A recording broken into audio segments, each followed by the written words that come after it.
Բայց այնուամենայնիվ իհարկե մոտավորապես 75-80% մարդկանց պարտաճանաչ վճարում են, այսինքն երևանցիները հիմնականում նույնիսկ առանց տուժի տուգանքի, ուղղակի իրենց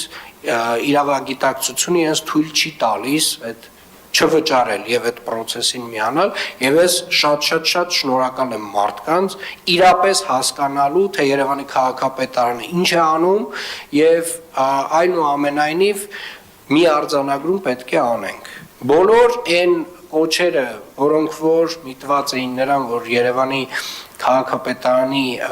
եկամուտները նվազեցվեն մասնավորապես տրանսպորտի ոլորտում սիրելիներս դրանք ազդելու են հենց տրանսպորտի ոլորտի վրա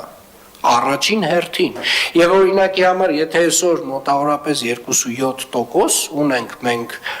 ավտոբուսներ որոնք որ դուրս չեն եկել այսինքն այդ ֆինանսական հոսքը այնքան է աճում որ Երևանի քաղաքապետարանը ուղղակի ֆիզիկապես կարող է չկարողանա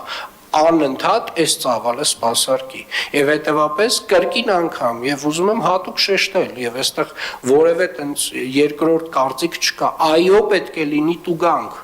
Այո հարային տրանսպորտից օգտվելու եւ չվճարելու համար պետք է գործի տուգանք